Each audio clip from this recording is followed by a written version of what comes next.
president, Ose, yeah.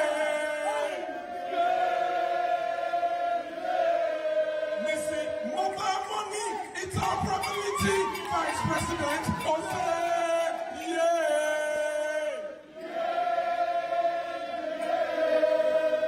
Bawumia,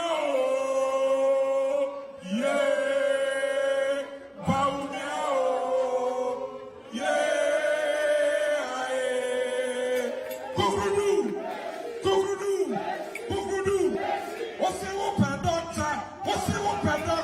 Doctor, Mahamudu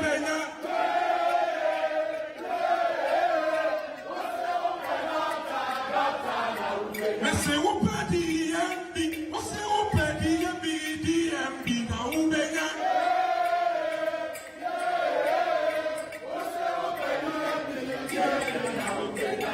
Samika, Dr. Bawumia, Usi Ye, Dr. Bawumia, Usi Ye, Dr. Bawumia, Usi Ye. The third one, it is possible. Dr. Mahamudu Bawumia, Dr. Mahamudu Bawumia, Dr. Mahamudu Bawumia. It is possible. Thank you. One more step. The only in Ghana right now, when NBC shivers, there's only one name. And that name is what? When Mahama cannot sleep and he's so worried, he does not need any sleeping pill. Because we know who is giving Mahama the sleepless nights in 2024. It is only one person.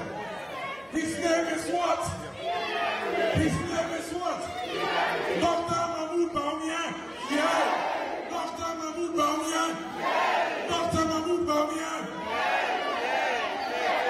It is possible. IBB UK, I love you so much. Thank you for your energy. This is the time that we've all been waiting for, to hear the words of wisdom, the words of hope, our leader, our future, our doctor, our digital messiah, our economic messiah, Dr. Mahamudu Bawumia.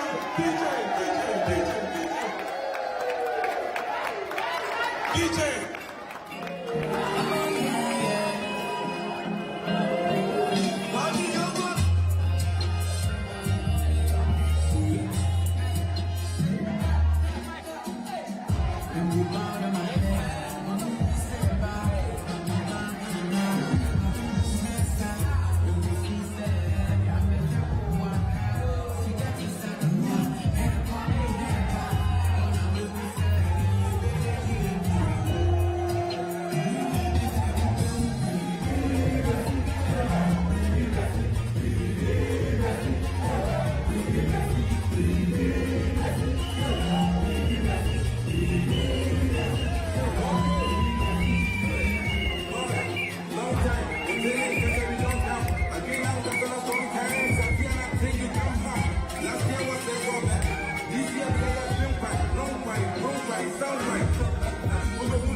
Thank you very much.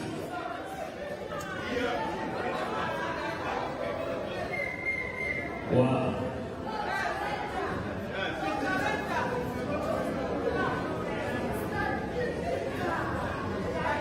One thing you have to admit is that MPP, we have a lot of beautiful women.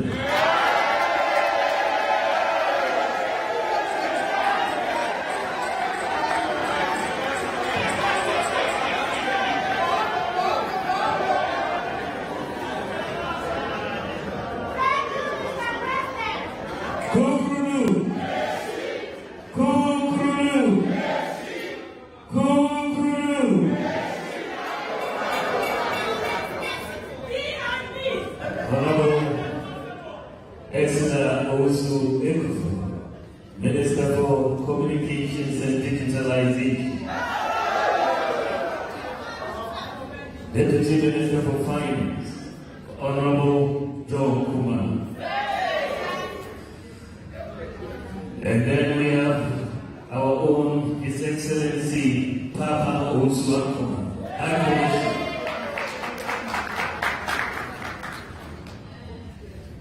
His Excellency, former Ambassador to India, and also current CEO of the Free Zones Authority, Honorable Mike Okoye-Jimmy, Honorable Sheila Batters, MP for Akolo Abekumanmo, DC Fubole Bamboy, and CEOs and Deputy CEOs, National Executives, Chairman of MPP UK, Walter K, as we call him. Our Chairman of the Council of All Elders, Nana Bidu Kaichuri, a Chico to Kusupa in the defense. Our indefatigable women's organizer for the UK, Daching Imam, who is here with your federal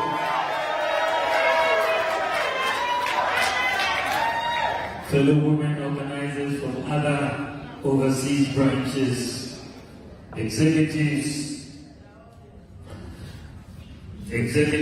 of the UK branch, and executives of the branches across the different countries, and executives of the different chapters. Our Deputy UK High Commissioner, Honorable Richard Tenney, EDV Excellency. Party executives from various branches and chapters, as I said, fellow crocodiles, distinguished ladies and gentlemen, I would like to thank the NPP UK, particularly the women's wing, led by the hardworking and energetic women's organizer, Patricia A. for organizing this conference and for inviting me to be the guest of honor and the keynote speaker. As you are aware, I have been in the UK for the past few days to attend, on one hand, the third Ghana Investments Opportunity Summit, jointly organized by the Ghana Investments Promotion Center and the Ghana High Commission in the UK, on the one hand, and as co-chair of the 8th UK-Ghana Business Council meeting. These are important meetings that have produced the past.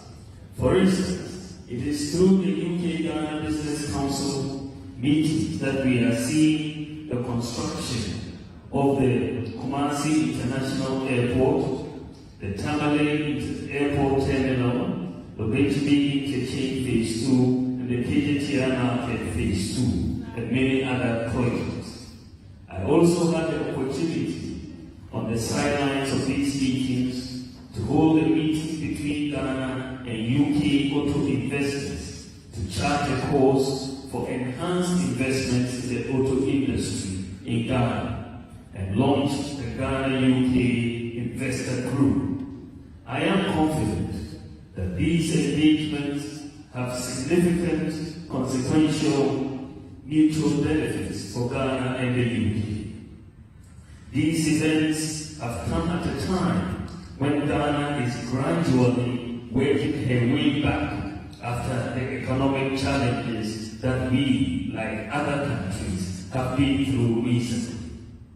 Fellow patriots, as we gather like this in our colorful white and red and blue dresses and paraphernalia, one thing occupies our mind: how to position the party in a manner that engenders hope, trust, and confidence, both in ourselves and the larger Ghanaian community. 7 years ago, we were given a mandate to oversee the governance of our country, Ghana, through a resounding victory. 4 years later, the mandate was renewed. As has been the mantra of most of us, we seek to do what has not happened in our country before by breaking the 8-year cycle of democratic political movement. We are very much convinced and determined that we will be able to do this by the grace of God, because of our performance. In this address today, fellow crocodiles, I shall walk you through some of the key milestones we have been able to deliver as a government, unprecedented in many regards in the history of Ghana, while recognizing at the same time that there is still room for more to be done. We have not had it all rosy, and we have not delivered everything that we set out to do from our day of initiation into office. But the setbacks that we have experienced notwithstanding, we have produced a solid track record of achievement.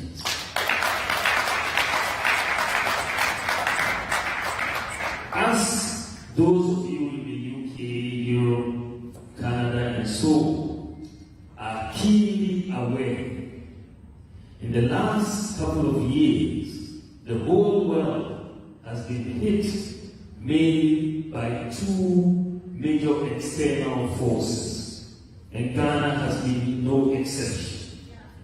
The COVID-19 pandemic affected global supply chains, and the response of governments, including our government, put a burden on public finances.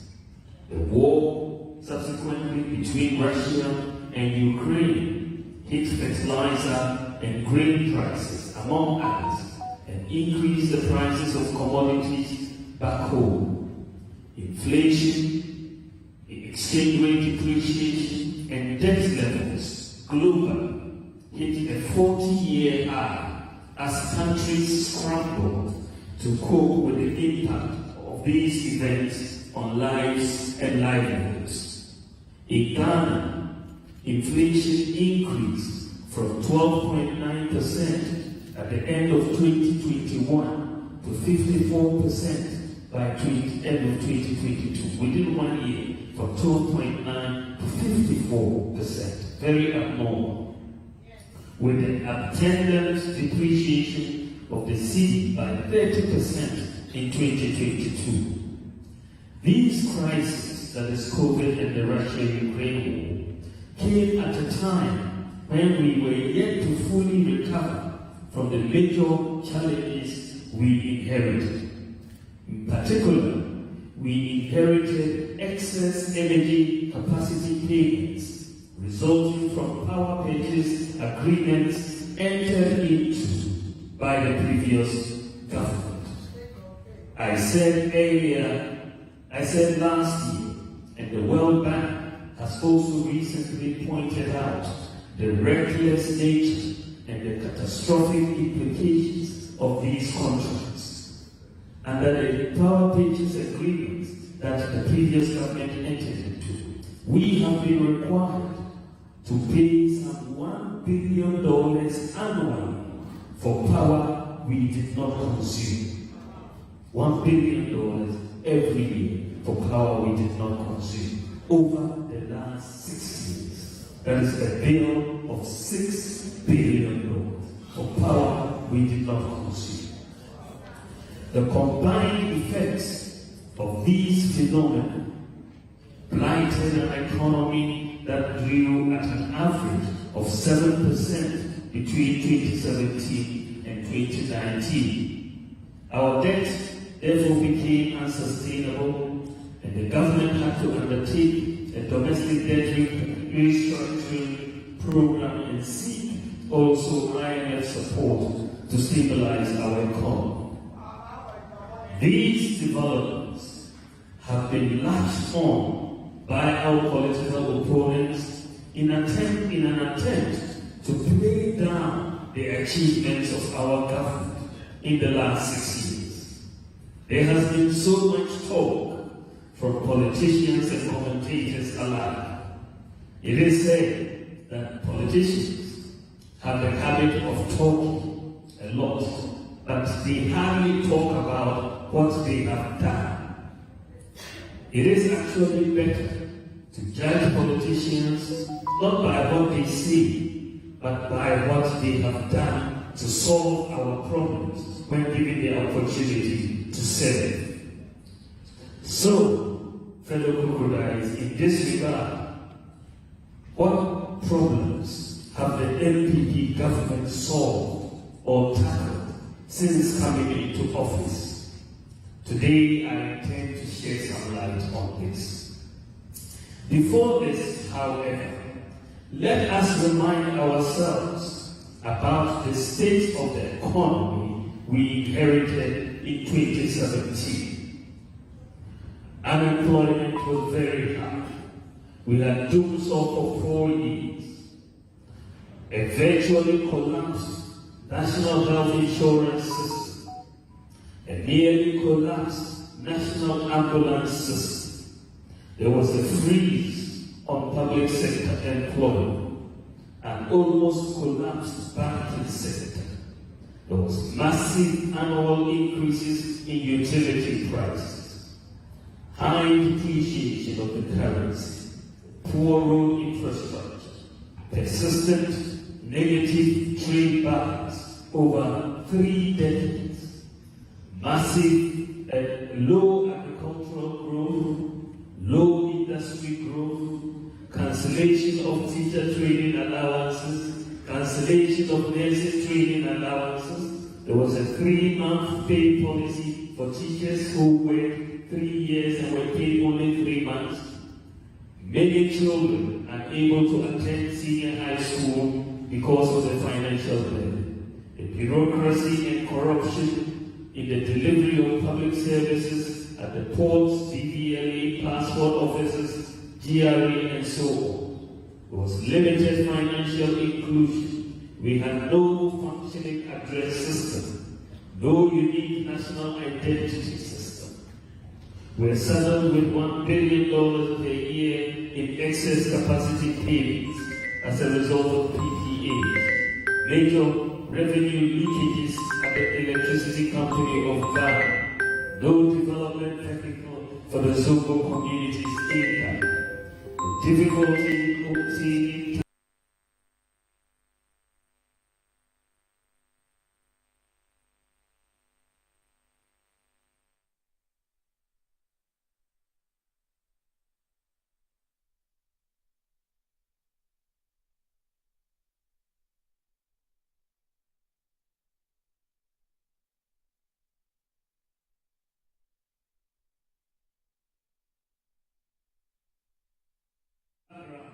against which we came into office in 2017. And it's always important to address it. So when we look at the data and the evidence, how have we tackled many of these problems and new ones since we came into office? When you look at our economic growth, you will see that between 2013 and 2016, under the NDC, the average economic growth was 3.9%. When we came in between 2017 and 2019, that is before COVID and Ukraine, the average growth was 7%.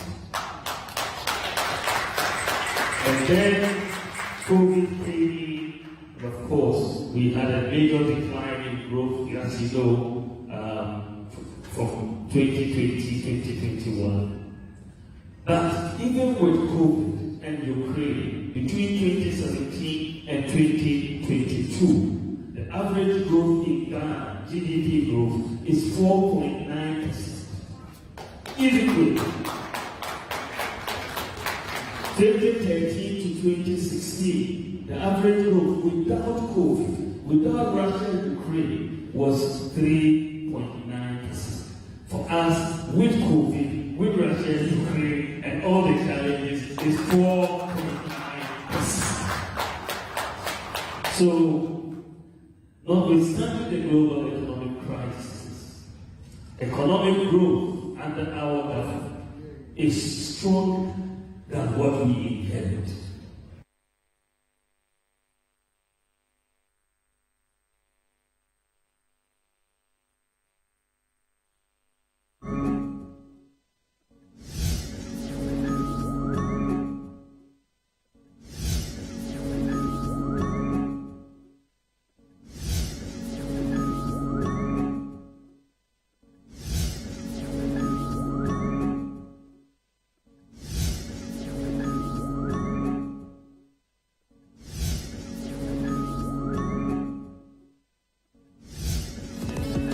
If you're a whiz kid that collects straight A's in your sleep, a brainy brains that aces quizzes without even trying, or a clever clogs that knows just about everything, then there's one more battle you have to win: the Literacy Challenge. The nationwide search for the best junior high student is on. Think it could be you going home with 10,000 Ghana cedis and a glitzy trophy? Then, in not less than 600 words, write a story that ends with the following statement: the happiest people do not have the best of everything, they make the best of everything they have. Stories should be written in your own handwriting with the deadline of Saturday, the 15th of July 2023 in mind. Submissions must include an endorsement by a parent or guardian and their full contact details. And once you're done, shoot off your entries to the front desk of City TV or City FM. Or you can send entries to PO Box GP 14123 Accra Central.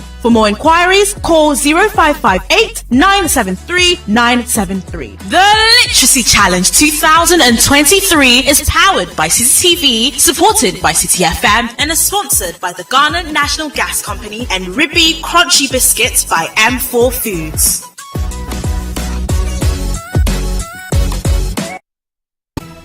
The Voice Factory Season 5 is on, and this has been the journey so far. The excitement. What is the best way to pray?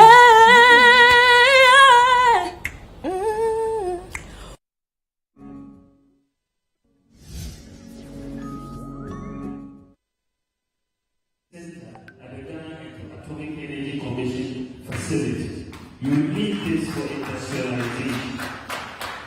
You look at number 5, bank lending rates. When we came into office, the average bank lending rate between 2013 and 2016 was 28%. High bank lending rate. With COVID, with all the economic challenges we have, the average bank lending rate between 2017 and 2022 is 24%, lower than what we inherited. Then you have the trade balance, the difference between our exports and our imports. We had a negative trade balance for almost 30 years in Ghana. But since we came into office, we've had a positive trade balance for 6 years in a row, consecutive years. 30 years of negative trade balance and 6 years of positive trade balance. And this is the first time this has happened in 30 years. Even when you look at the massive exchange rate depreciation that has taken place, you look at the span whether the ANC was in office between 2008 and 2016, the cedi depreciated by 72%. And they did not face the crisis that we face globally. And when you look at the depreciation of the cedi, including the crisis, that we saw last year, under the NDC, it was 72%. For us, it is 62% thus far. And the cedi is failing. So notwithstanding all these challenges, the depreciation of the cedi is currently lower than what we inherited when we came into office. When we brought a new policy, number 8, we brought a new policy. We said that the reserves of the country needed to be increased by the purchase of more gold by the Bank of Ghana. We had a gold purchase policy that we brought in because gold in our reserves was very small. And we began, the Bank of Ghana has implemented a gold purchase program, and this is on the increase. And Ghana's foreign exchange reserves, the Bank of Ghana has increased its gold reserves by 75% since 2021, once we began this policy. From independence to 2021, our gold was 8 tons, 8. One of the world's largest producers of gold. But since we began this program, we have increased from 8 tons, which we accumulated over 65 years. 8 tons. But in the last year, we have increased it from 8 tons to 14 tons. That is a major increase. Number 9, we faced a constant pressure last year in soil, and we have been facing this pressure over the years on our dollar reserves to finance imports. So what did we do? We implemented a gold for oil policy to buy gold using cedis and pay for oil imports using gold or the proceeds from gold. The policy has introduced more competition, and we have abolished, therefore, the use of foreign exchange rates in fuel prices. And this has resulted in a reduced fuel prices and transport fares and reduced the demand for foreign exchange and has enhanced foreign exchange stability, exchange rate stability. Number 10, we had no industrial policy to encourage the setting up of factories. And we therefore, as a government, implemented a one district, one factory initiative. And since its inception, we have set up and operationalized 143 companies. This is through the private sector. And they are under operation. And 126 are at different stages of completion. 11. We have no domestic automotive sector for vehicle assembly or manufacturing. And what did we do about that? The new automotive sector development policy has resulted in VW, Sinotruk, Katanka Group, Toyota, Peugeot, Nissan, Kia, Hyundai. They are all producing in Ghana today. And one interesting piece of news is that a Ghanaian company is also in the pipeline, is on course to build an assembly plant for electric vehicles next year. That will be the first in West Africa. That will be the first in West Africa. 12. We have limited processing of cocoa in Ghana, and we made it a point to increase the processing of cocoa. And I'm happy to say that we have increased the processing, the amount of cocoa that is processed from 20%, which we inherited, to 40% today. Then we realized also that one of the issues that we had to deal with was that Ghana was not maximizing its tourism potential. And what did we do?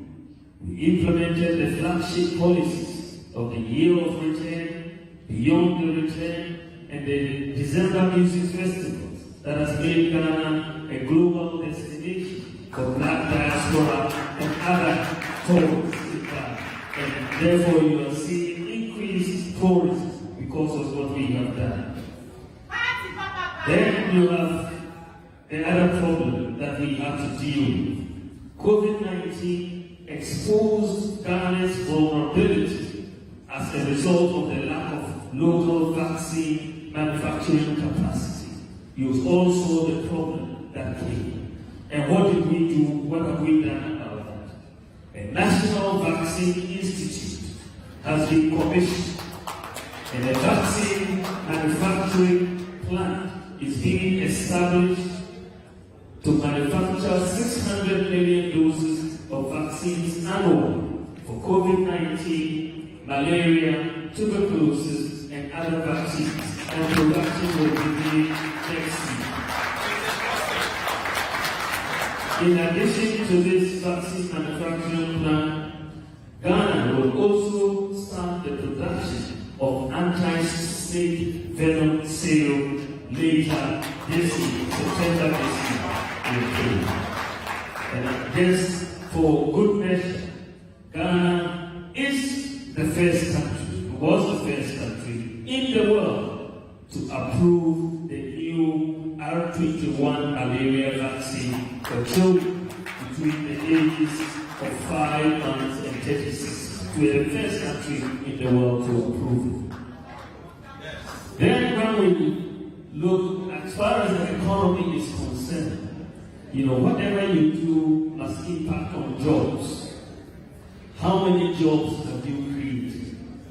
All of what is that? How many jobs do we need? Because unemployment was a big problem. I'm happy to see that the data, and I mean hard data, shows that in the last 6 years, we have created 2.1 million jobs. 2.1 million jobs. We have recruited nurses. Even under COVID, we had to do special 54,000 nurses recruitment. Recruited doctors and other healthcare workers, teachers, police officers, and many in the public sector. The public sector alone, in the last 6 years, we recruited 1.2 million people. Public sector. The SNICS data shows that in the private sector, we recruited 975,000. The two makes 2.1 million. The records, ladies and gentlemen, that are available show that notwithstanding the challenges, our government has created more jobs than any other government since the war began. There's no other government that has created as many jobs as we have done. And if they believe they have, they should show us the data. Then, so I've just talked about the macro economy. I now move to digitalization.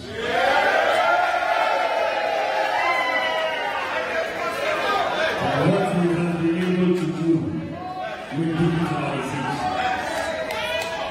There was a problem, as you all know. President Kufuor started the national ID card, passed the law, and then left office. The NDC didn't take it forward, and we had a problem. No unique identity. And we have come in, and we have issued the national ID card. We have to complete about 17 million people have been enrolled, and we intend to finish this year. It's a major matter for us. Access to student loans, number 17, were limited for many students because of their inability to obtain guarantors to sign for the student loans. Many students could not attend tertiary institutions because of that. And what did we do?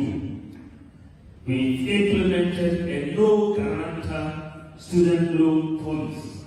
And once you have your guarantor, that is the guarantor for you. You don't need any other guarantor. And then that is working now. Number 18, we have no functional national addresses. You have to find places by the Bobo seller or the blue kiosk, or the lady on the selling kilometer on the right or something. We have no sufficient national addresses. So what did we do? We have implemented a digital property address system in Ghana, one of the few countries in the world with a digital property address system. And there's no more need to use the landmarks that I've just talked about. And that has really changed the country today. We have a digital property address system. Then we went to address another problem. There was an inability to send mobile money between one telco and another. You couldn't send money between Vodafone and MT, or between MT and MT. It wasn't possible. But we implemented mobile money interoperability, which now allows that to happen, for you to be able to transfer money to customers from another telco. We also have an inability to send money between bank accounts and mobile money accounts. We have implemented the interoperability, which allows the transfer of funds between bank accounts and mobile wallets. Indeed, today, you can even move funds from London to someone in my village on their mobile phone. They don't have to go to a bank. They don't have to go to a bank. You remember the old days? They had to go to Western Union and queue. Isn't it? Yes, and queue. And even bribe somebody there to take me from, So that problem has been solved. Number 21. Majority of adults did not have a bank account, and many people face difficulties in opening a bank account because of literacy, looking for referees, and so on. But as a result of mobile money interoperability, the vast majority of adult Ghanaians now practically have a bank account. To open a bank account today, because why do I say practically? Because the mobile money account is as good as the bank account. You can even earn interest on your mobile money account. You can move money from your mobile money account to your bank account and vice versa. So it works just like the bank account. And to open a bank account today, all you need is a Ghana card and a mobile phone. You don't really need to go and fill forms anymore. You just get a USSD code for the bank, dial that code, they'll ask for your Ghana card number, you put it in, end of story, your bank account is open for you, and you're off you go. So today, if you are in Ghana and you don't have a bank account, it's because you don't want one.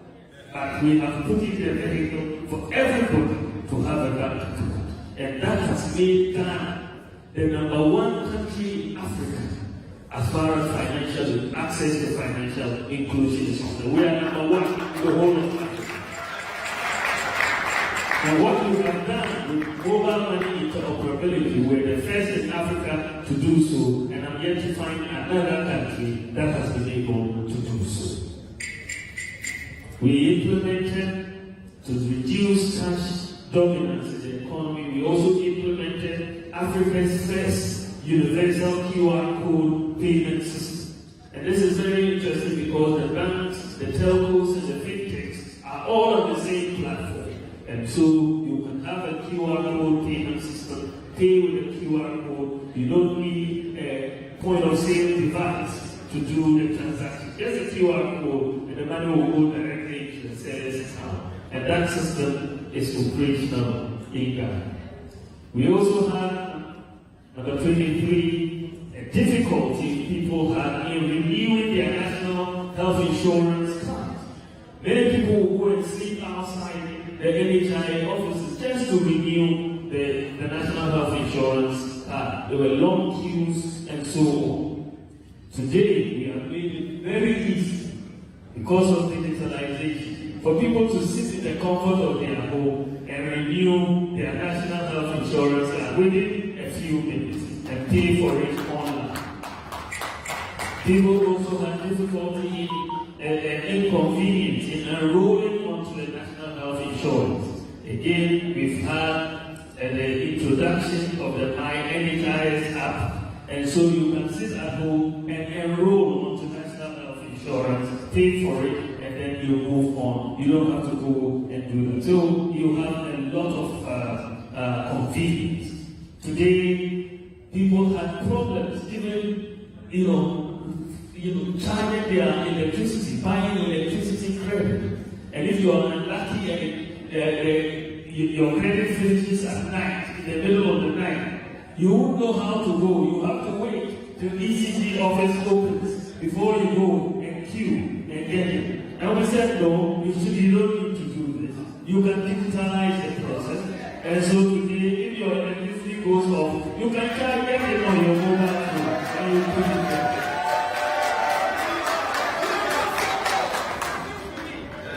One of the things about digitalization that many people underestimate is how much transparency it brings and how much we can save money and stop leakages.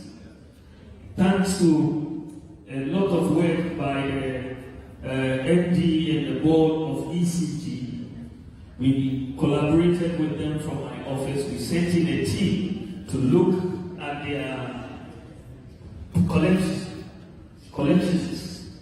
and what has happened. We have seen a major plugging of leakages at ECG because there was theft taking place there. And I don't mean small theft, I mean gargantuan theft that was taking place over there. Before we sent in the team, listen to this because I don't think anybody is aware of this statistic. Before we sent in the team, and why did I pick on ECG to push? Because when I looked at the data, their monthly taking for almost 4 years was almost constant. Nothing was changing, even though more people were coming on the system. They were virtually constant. I said there must be something wrong. So let's look at the team. Anyway, the team went to cut a long story short and digitalize the process with a lot of problems. We even had to get national security to go in to push the process to make sure it happened. But we have been able to move ECG monthly collections from 450 million cedis to over 1 billion cedis. And we are talking of just one entity from 450 million to over 1 billion. One entity. And so when we talk about digitalization, some people don't understand how it relates to the economy. But they will give them time to them. We'll give them time to them. Then you have a problem we inherited, number 27. We had a lot of bureaucracy and corruption in just obtaining a passport. We've introduced an online passport application process, and it's helping many people and making it easier to obtain a passport. What is interesting is that in the passport office, because we've digitized the process, they've seen a major increase in revenue. Before digitalization, they were getting 1 million cedis a year. Since digitalization, it's 56 million cedis a year. There's one place, 56 million cedis a year. Then we went and we had major problems at the port, as you remember. Major problems clearing goods at the port. And we digitalized the process of clearing goods at the port, and we've introduced efficiency. We had the same problem of people applying for scholarships. They had to come from their villages to Accra. But today, we have digitalized the process. You can apply online and be interviewed in your district and be given your scholarship. We had a problem of fake insurance certificates. Fake insurance certificates, making it difficult in checking the validity of insurance. So we introduced the motor insurance database. And with the motor insurance database, any police officer or any person in the public, you dial a USSD code, put in the vehicle number, and it will tell you whether the vehicle is insured or not. So you cannot have fake insurance certificates in Ghana now. That one is gone. So before you call a vehicle, you can even put in the USSD code to make sure the vehicle is insured before you enter that vehicle. Then we have the bureaucracy and the difficulty in obtaining a driver's license. Now we have digitalized the process and the operations of the DVLA, and today citizens have a much more convenient and easy process in acquiring their driver's licenses. I know for those of you who have gone to Ghana with UK driver's licenses, you can easily obtain a Ghana driver's license. The experience is first class. I tell you, the experience is better than what you get in the UK. It's quite like and you will see that there's been a major increase in revenue also at the TVLA. Before digitalization, they were earning on average of 71 million a year, and it has increased to 168 million a year from 71 million. And so you are seeing that. Now, another problem we have addressed, the difficulty in finding pharmacies which stock prescribed medications, the prices of those medications, and avoiding fake drugs. For the first time in our history, Ghana has implemented the first national-scale e-pharmacy platform in Africa. All the major pharmacies in Ghana are part of this e-pharmacy platform.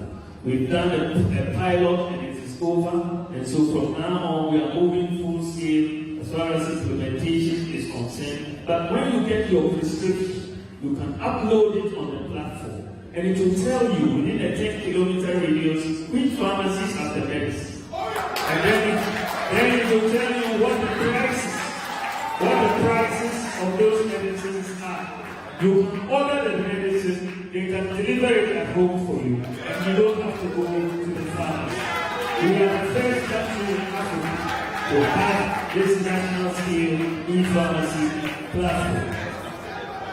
In our senior high schools, as we try to move into the digital age, we had a problem. No Wi-Fi access in our senior high schools. So we have provided for almost 700 senior high schools free Wi-Fi in Ghana for the senior high school students to do that.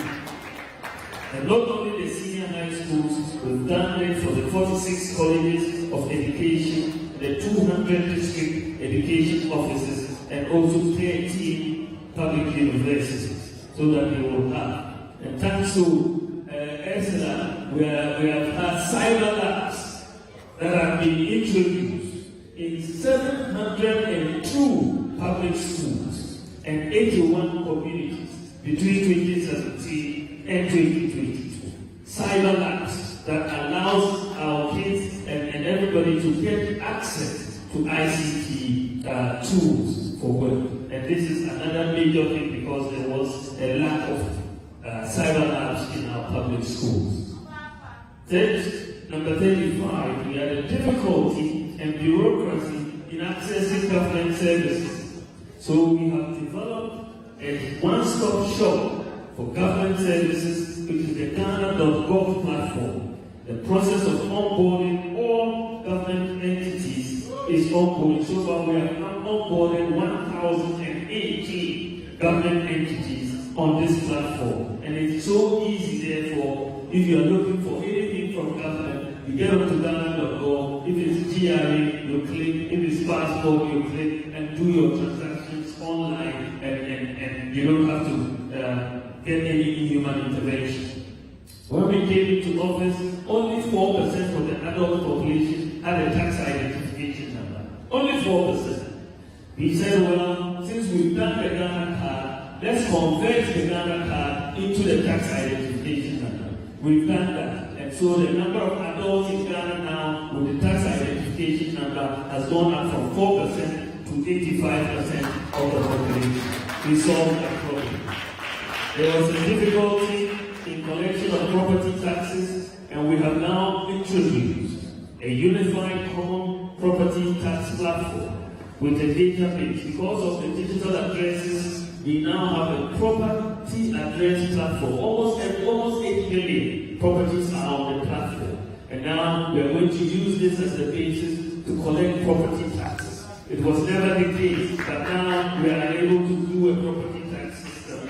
And it's a beautiful system, quite frankly, that we have done. We have the problem of fake birth certificates and the bureaucracy and corruption at the birth and death registry. So what we have done is to digitalize the processes at the birth and death and link their systems with the Ghana Health Service and the NIA for the Ghana card number to be issued. From next month, by the grace of God, next month, because I'm happy to announce, I have not yet announced this in Ghana, that the integration of the database of the NIA, the Ghana Health Service, and the birth and death registry is complete. So from next month, when a child is born in Ghana, we will issue the Ghana card.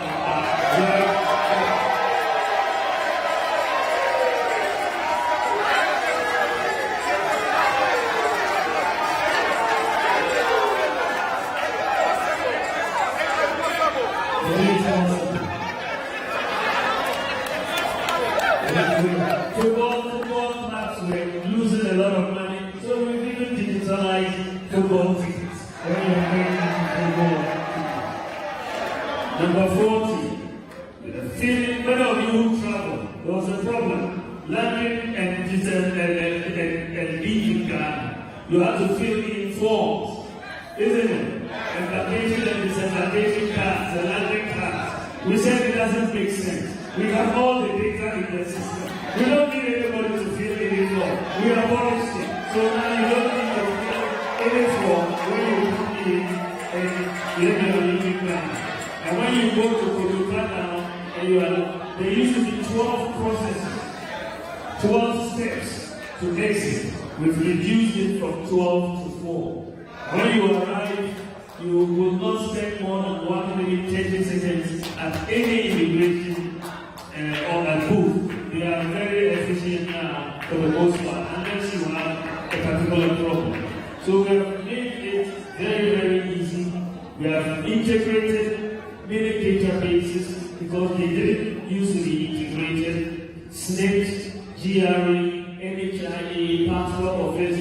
As a result, the Ghana card number is your SNP number, it's also your TIN number, it's also your NHIS number, and we are moving forward with it. When we came in, the banking system was almost about to collapse.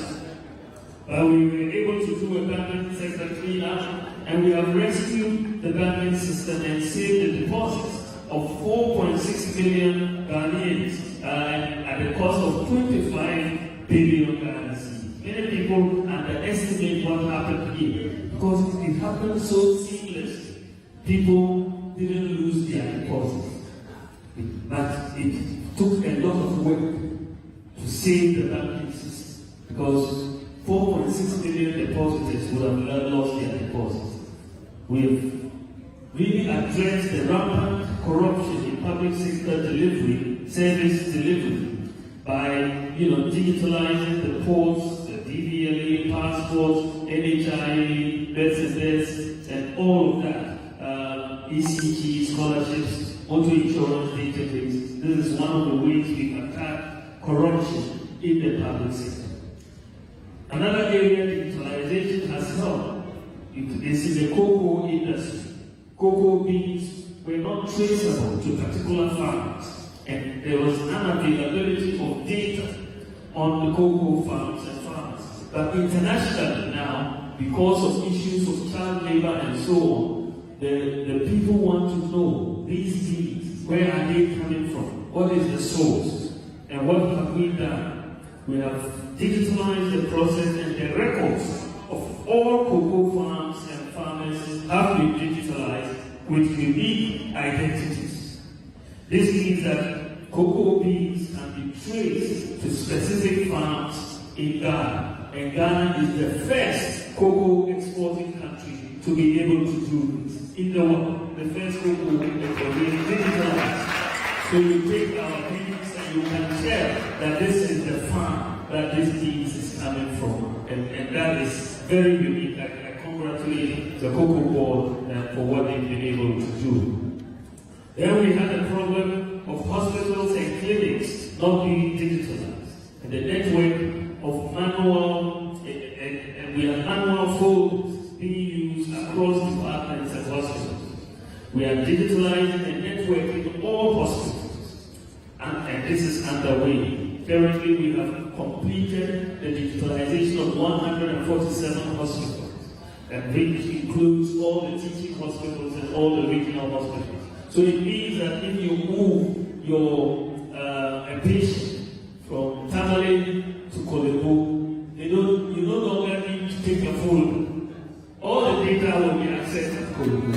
They say from any region to any of these 147 hospitals, there is no need for folder. So the doctors can give you better treatment. They will say, no, they cannot say your folder is missing anymore. Right? It's all there. We expect to hit almost 2,000 hospitals by the end of next year, as far as the digitalization is concerned. One of the things that we are about to launch, because we've completed the work which is being done at the Ministry of Fisheries, because of the difficulties of our fishermen in obtaining pre-mixed food, we have completed the process towards the digitalization of the process of obtaining pre-mixed fuel at the landing beaches. And we are about to commission the first 50 digitalized pre-mixed fuel dispensers, which will be launched next month, with the goal to cover all the landing beaches by the end of next year. So the fishermen have all been registered and will be given cards, and they will now go and take their pre-mixed fuel. There's no middle person to deal with this matter anymore, and they will really help. There's another issue about the threat to Ghana's banking system and the financial system from cyber attacks. And following the Cybersecurity Information Directive in 2018, the Bank of Ghana has commissioned a world-class financial industry command security operations center, and all banks are connected to the center and receive real-time security alerts, intelligence, traffic analysis, and so on. And this is the first of its kind being operated within the central bank in Africa. It's the first of its kind to protect our system from cyber attacks. We also had a problem that there was high cost and inefficiency associated with the manual execution of tax in the judicial system. Therefore, government launched an e-justice system in 2019, a paperless court system. Cases would be able to be filed electronically, and the progress of such cases can easily be tracked. The platform automatically is designed to assign cases to courts and judges and move away from the manual assignments.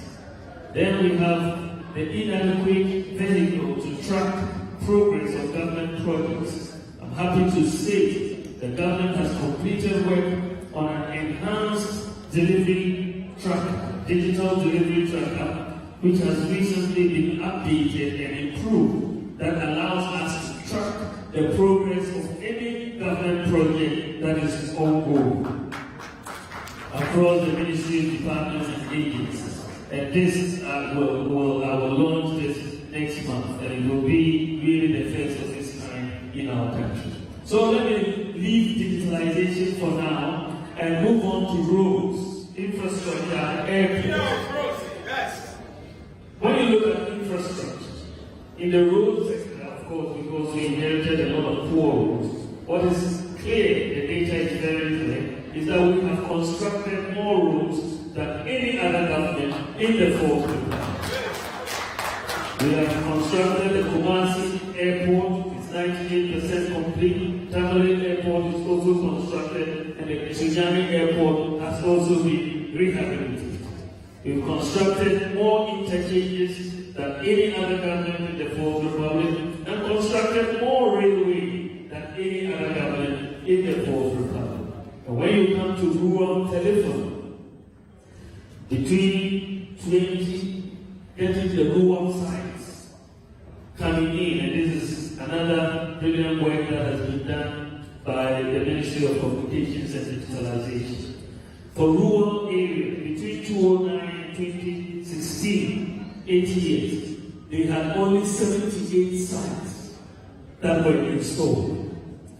Under our government, so far, between 2017 and 2022, 1,008 sites have been installed. A lot are in progress at the moment as well. There's more being done. So 78 versus 1,008. That is a huge, huge difference in terms of access of the poor to cell phones and rural telephone. Then we have the issue of classrooms in the infrastructure space. That data is clear that we've constructed more classrooms at the basic, STEM, and secondary school level than any other government in the Fourth Republic. Total classrooms, 5,411 that we have put in place since we came in. You look at the senior high school, we've completed 747 structures, including 31 E-blocks. And we are building STEM schools for the first time in our history, and 6 of them are operational at Abomosu Pasika, our Super Girls, Accra Senior High School, and so on. Then you come to public libraries. Between independence and when we came into office, Ghana had only 61 public libraries. 61. But since we came into office, we've increased the number of public libraries from 61 to 160. Public libraries. There's an increase of 80% in 60, and this is very, very remarkable.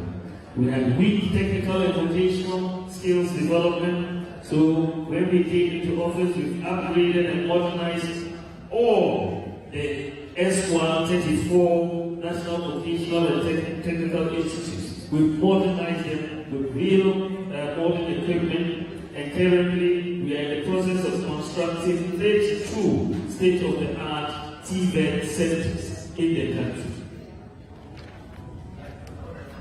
Then you have the problem of the burden of fees for many in accessing TVET education. Therefore, government, in solving this problem, we have implemented free TVET education and established the Ghana TVET service, similar to the Ghana Education Service. We have inadequate NCA licensed fiber optic cable. Since we came into office, we've constructed more NCA licensed fiber optic cable than any other government in the Fourth Republic.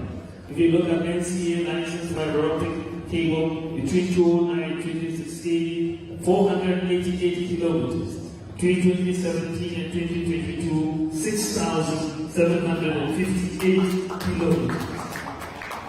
We have inadequate fish landing sites and fishing harbors. We've constructed again more fish landing sites than any other government in the Fourth Republic at Zim, Dixco, Mori, Mumford, Winneba, Tenyambeku, Gomoafete, Teshi, Keta, Osu, Kofi, and Fatima. These are ones that we have constructed. Then we have also completed the Elmina fishing harbor. The health sector, we've completed 10 polyclinics in the central region, 5 polyclinics in the greater Accra region, rehabilitated Tablet Teaching Hospital Phase 2, completed the required district hospital, completed the University of Ghana Medical Center Phase 2, constructed 13 district hospitals and 6 drone delivery centers. And we have an ongoing construction of many hospitals under Agenda 111, comprising 101 district hospitals, 3 psychiatric hospitals, and 7 regional hospitals. This is the largest health infrastructure that we have put in place since independence. In the energy sector, we've constructed several transmission lines, substations, bulk supply points, and we've brought 2,331 communities have been connected to the grid. And what is also good, and many of you maybe have not heard, that Ghana has also started the exploration for oil in the Voltaic Basin, in the northern region and in Savannah region, following very promising seismic data that we have seen. So we are likely going to hit oil in these Voltaic basins. And after so long, we started the exploration, and that is going to be very well. In terms of sports facilities, AstroTurfs, for example, we have constructed the largest number of AstroTurfs in our history. At the end of 2016, there were not even up to 3 AstroTurfs in Ghana. Today, we have over 80 and counting. There was no vehicle for development of the Zongos in inner cities, and under the Zongo Development Fund, we established it, and we have over 400 infrastructure projects that have been completed since we came into office under the Zongo Development Fund. The vehicles and equipment were problems in the security services, and we have provided more equipment, vehicles, ammunition, and so on to the security service than any other country in the Fourth Republic. The data is clear. There were inadequate courts and accommodation for our judiciary, and we are constructing 120 courts and 150 bungalows for the judiciary. This is the largest such in the Fourth Republic, and we have completed 80 out of the 120 courts that we are doing. There was also the issue of making sure that development was even across the country. So we established 3 development authorities, Northern, Middle Belt, and Coastal. And these development authorities in the last 6 years have completed 1,600 projects across these 3. And that is very, very. Then there was a problem of warehouses, one district, one warehouse team, and we have done that. We had no other achievements we've had, no right to information law, we passed them. Then also the long-term advocacy of the creation of new regions. We created 6 new regions, Oti, Ahafo, Bono East, Savannah, Northeast, and Western North regions. And you are seeing major development taking place in these regions. We were right. The president was right to give these regions. Then there was a problem of persistent examination leakages in the PCE and WACSI exams. Then how do we tackle this? We have implemented a policy of serialization of exam papers. And so the person sitting next to you, you may not have the same questions as the order that they are. The serialization of exam papers has eliminated leakage for BCE exam, and the same will be done for the WACSI exam. So if they give you a ball, it will be a fee.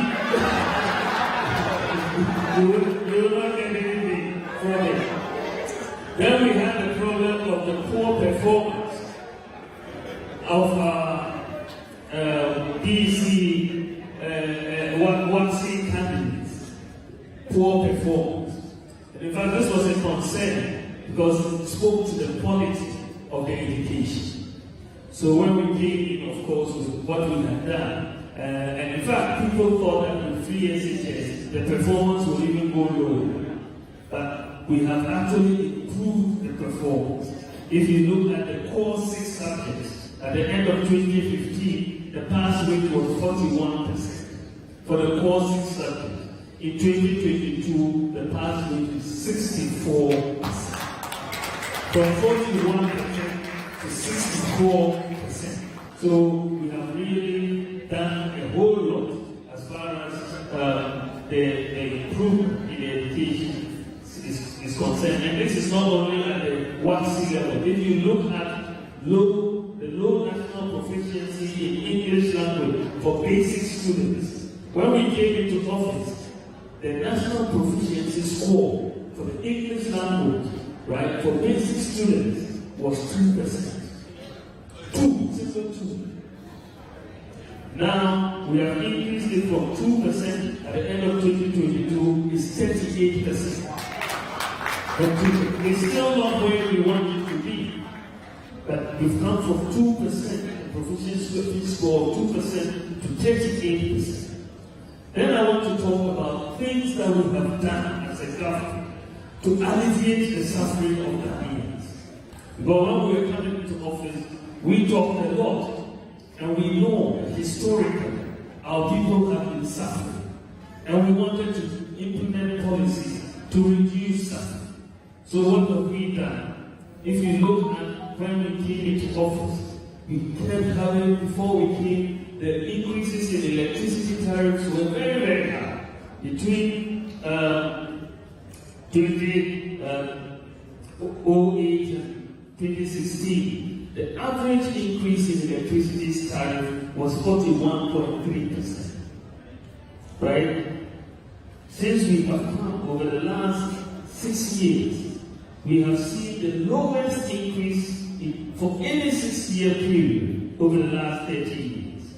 During COVID, and if you exclude the free electricity that we gave during COVID for lifeline users and 50% reduction, then the 43% hours will be 9.2%. We've increased in the last 6 years utility by an average of 9.2% annual compared to the 41.3%. But that excludes the free electricity for 1 year for lifeline and the 50% reduction. That excludes that. So we have reduced the burden on people as far as the suffering of this is concerned. Many WASI students could not pay their examination fees. The parents and registration fees for PEC and WASI have been abolished, and government absorbed that, and that is that. Another area of suffering that we have reduced and not gone back to. We have almost 5 years of doom song, between 4 and 5 years of doom song. Thanks to what we have done, we have not had any doom song. After one of those doom song, it's a very temporary one. Yeah. It goes off and then it will come back on again. It's not like Mahamudu doom song with 4 or 5 years. This one is very temporary. If the lights go off, it's just a matter of a little time before it comes back on. But we not have that happen. Teacher training allowances were cancelled. We paid the students who were suffering. We restored them. Nursing training allowances were cancelled. We restored them. And scholarships. The access to scholarships, as I said, has been increased, but the quantity of scholarships that we are offering has increased by 70%. 70% increase in scholarships. Then there was a difficulty in access to medicines and blood in remote areas. So we introduced drones in the delivery of critical medicine, vaccines and blood to people in remote parts of the country. And Ghana now has the largest medical drone delivery service in the world, the whole world. And we have 6 distribution centers. There were no pensions for cocoa farmers, and the cocoa farmer pension scheme has now begun, and the implementation has started through a pilot. Childhood cancers were not covered by the NHIS. Today, 4 childhood cancers covering 85% of childhood cancers are now covered by the NHIS. Number 88, hydroxyurea A very effective drug for sickle cell sufferers was not covered by the NHIS. It is expensive. Thus, to relieve the suffering of sickle cell sufferers, NHIS now covers hydroxyurea for sickle cell sufferers. Then you look at the problem we face. We didn't inherit it, but we face the COVID-19 pandemic. Major crisis. But we managed it well. And Ghana has been acknowledged internationally as one of the best countries in the world in the management of COVID-19. Many lives and livelihoods were protected by and Abwajida Acosta, who is a member of the COVID task force, is rolling his head. We also have a problem of delays in the receipt of state pension once you retire. It could take many months to get a state pension, but thanks to the work of Smith and the John Ofori, state pension can now be received within 10 days maximum of application. 10 days, the process is digitalized, you will get your state pension 10 days after application. And it's very simple. Now, you have the limited availability of LEAP. We've increased access to LEAP by 53%. The inadequacy of the capitation grant, we've doubled the capitation grant. The burden of utility bills, payment for tertiary institutions, for tertiary students. Government abolished the utility bills for tertiary institutions.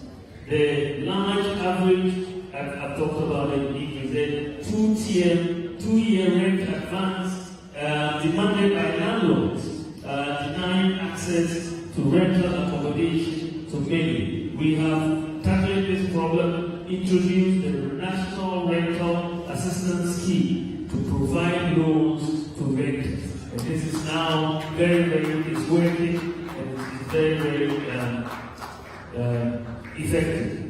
The teachers were being paid 3 months arrears for 2 to 3 years of work. Government has abolished the 3-month arrears policy for teachers who is paying them regularly as we speak. Even the KIA had problems with market tools. We abolished the market tools for KIA. The stagnant peacekeeping allowances for soldiers, we increased from $30 to $35 for the soldiers.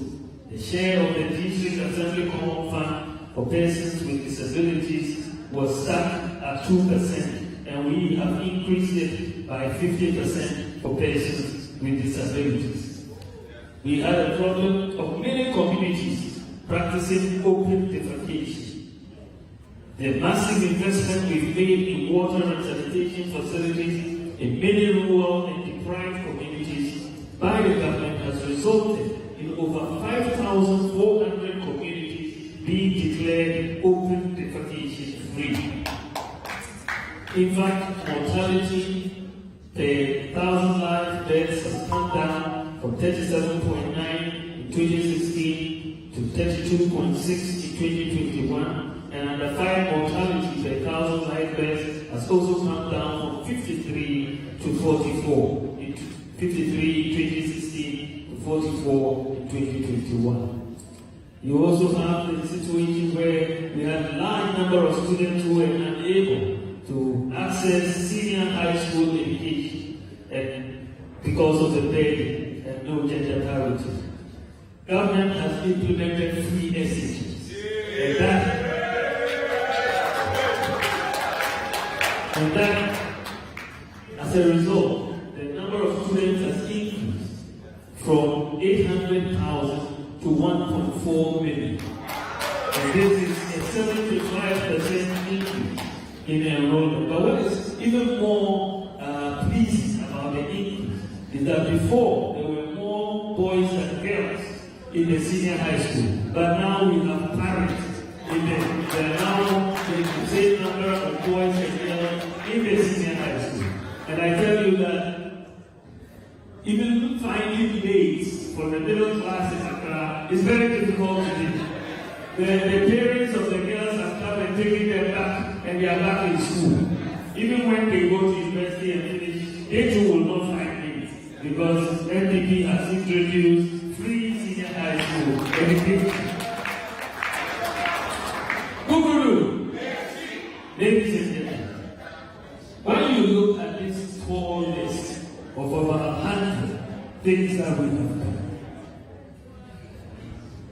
and achieved, one cannot but admit that they are monumental. Therefore, let nobody tell you that we don't have a message for 2024.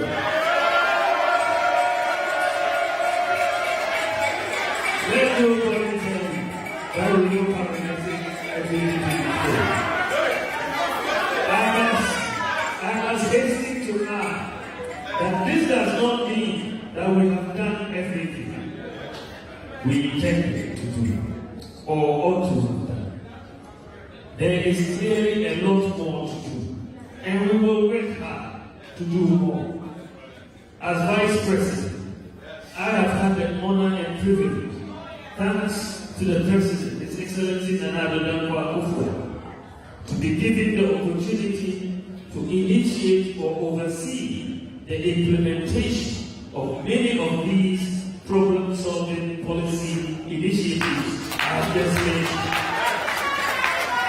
So I've had the privilege to work on the Ghana card, the use of the Ghana card as a tax identification number, a SNID number, a health insurance, digital property addresses, mobile money interoperability, paperless forms, Ghana.gov, no guarantor student loans, universal QR code payment system, legislation or for a renewal of any child's membership on the phone, one constituency, one ambulance, for Agenda 111, digitalization of ECE operations, digitalized passport operations, e-pharmacy, Sino-Hydro-Barter agreement, zipline drones, digitalization of the scholarship secretariat, unifying digital common property tax platform, online filing and paying tax, digitalization of the pension register, digitalization of the provision of hydrocarbon, unique, the civil service, so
It is important to note that many of the transformational policy initiatives that we have introduced since 2017 are being done for the first time since independence, and most of them have benefited women. What is interesting is that because many of them have not been done before, many people, shackled by the mindset of impossibility, have argued that they are not possible because they haven't been done before. They said that the drones were going to take pictures of people in their bathroom. They didn't understand it. When we said that you can travel to Ghana with your Ghana card, they said it was not possible. When we said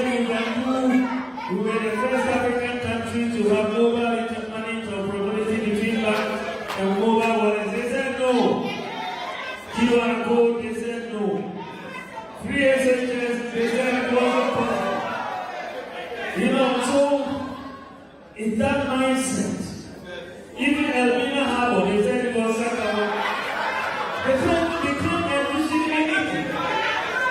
They can't envision anything. They are shackled by the mindset of impossibility. But notwithstanding their attempts to poo-poo everything that we have said we will do, we stayed the course. We focused and made them possible.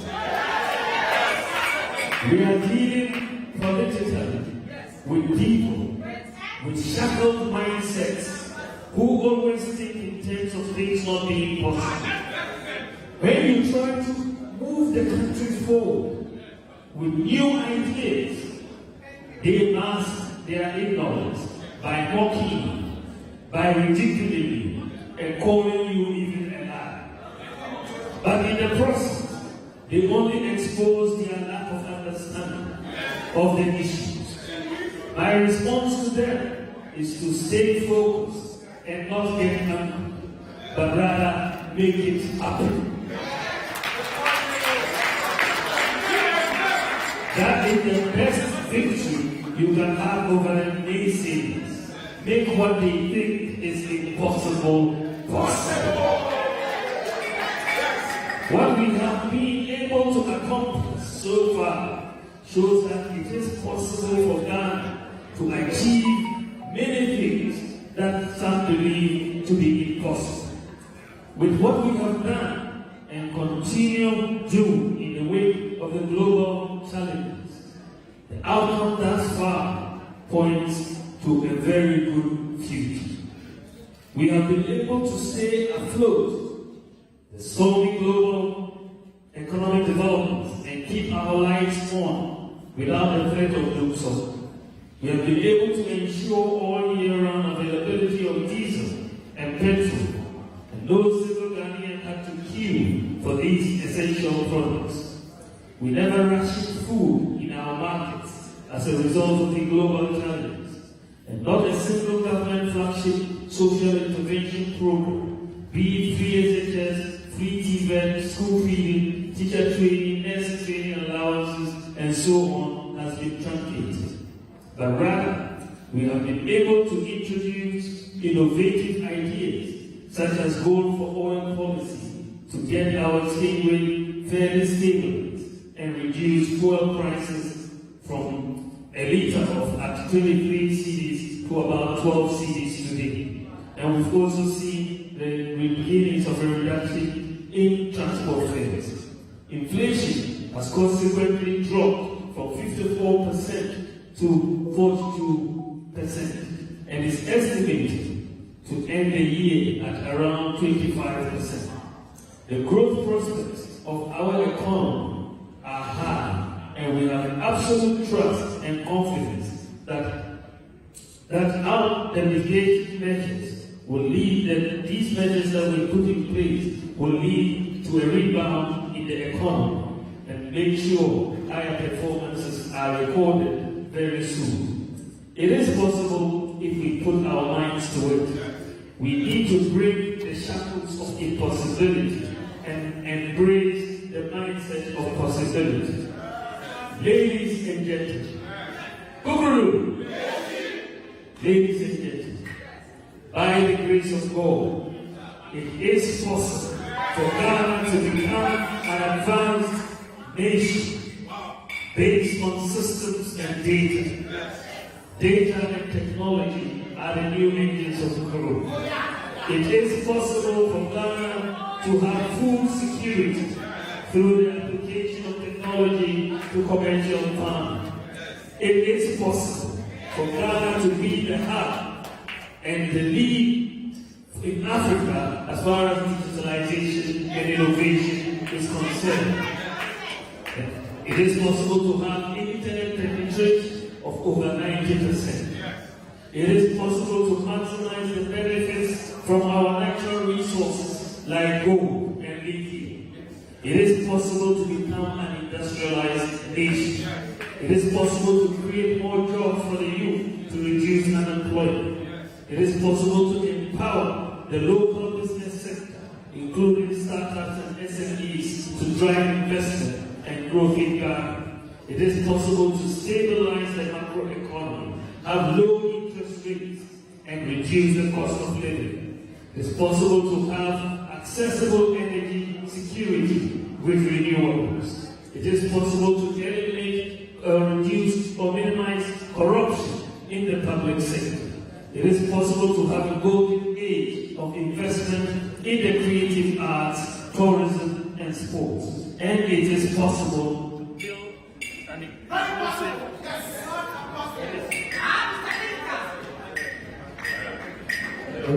Hello. Yes, this is what I told you about Nana before I was in the song. Yes,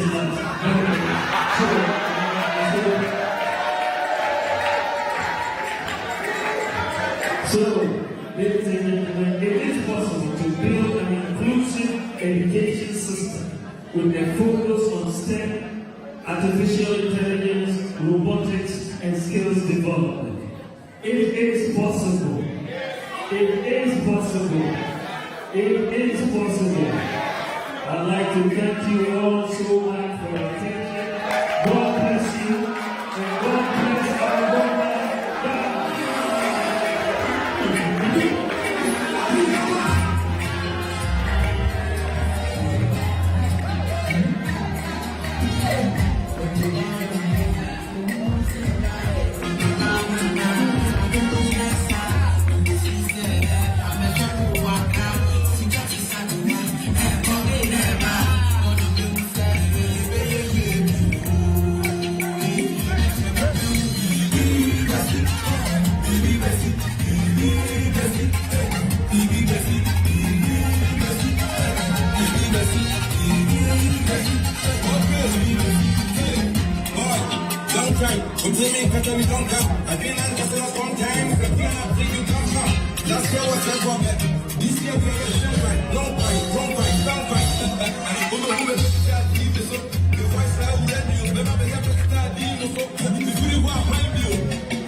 We have a few more speakers. speakers to come up. To the Sarah, we interested.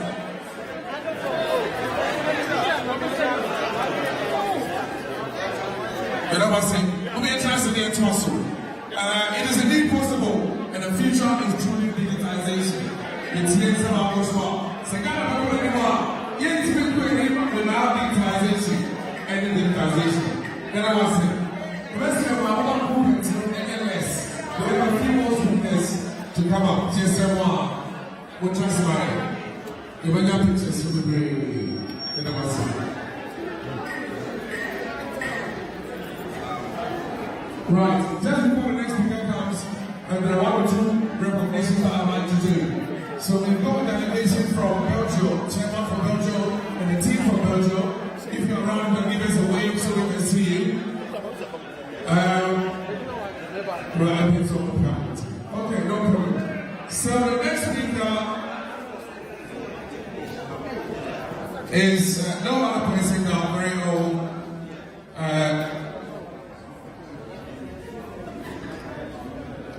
former chairperson, MPP chairperson, vice chairperson, Council of Elders. All Mahamudu, special welcome, Member Kitimano, Member inside.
So you heard the Vice President of the Republic of Ghana, Dr. Mahamudu Bawumia, addressing NPP party supporters at London and on the International Women's Conference. Now, he mentioned over 88 agenda that has been undertaken by his government in the last 6 years to improve the living conditions of citizens. I ran through a couple of them. He mentioned that 2.1 million jobs have been created in the last 6 years by the NPP administration.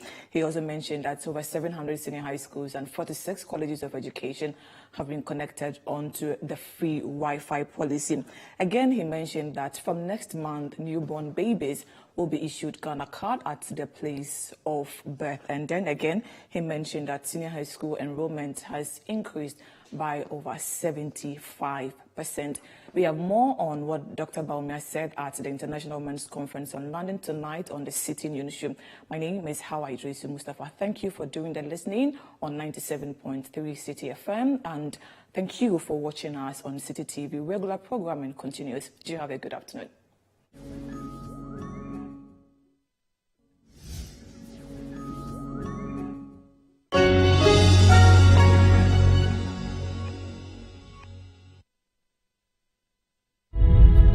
In love's gentle embrace, we find solace untold. I'm yours, and you are mine. A promise to have.